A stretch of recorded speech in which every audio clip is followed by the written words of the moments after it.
Hello everyone, আসসালামু আলাইকুম। বর্তমানে শাহবাগে অবস্থান করছি। আপনারা সবাই দেখতে পাচ্ছেন যে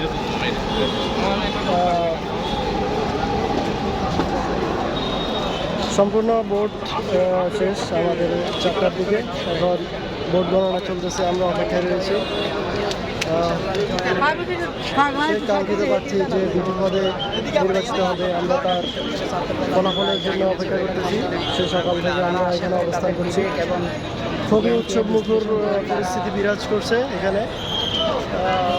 হিউজ পরিমাণ মানুষের সমাগম, তারা রেজাল্টের আশায় রয়েছে। এখন পর্যন্ত কোনো সহিংসতার ঘটনা দেখছি না, তবে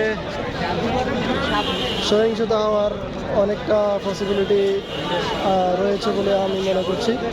কারণ হচ্ছে যে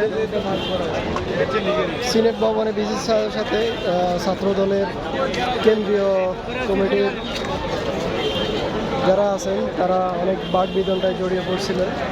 তো এটা কিছুটা হয়তো বা এখন মীমাংসা হয়েছে শিবিরের বিরুদ্ধে ভোট কারচুপি এরকম একটা অভিযোগ দিয়ে।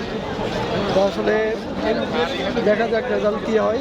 সারাদিনে কোনো কারচুপির অভিযোগ শুনে নাই, তেমন গুরুতর কোনো সহিংসতাও ঘটেনি। এখন রেজাল্টের সময় এসে কারচুপির ঘটনা, এটা খুবই হতাশাজনক। এটা আমার মনে হয় যে যারা হেরে যাবে সেই সব প্রার্থীদের একটা অজুহাত হতে পারে। তো আমরা অপেক্ষায় আছি রেজাল্টের জন্য। সবাই দোয়া করবেন।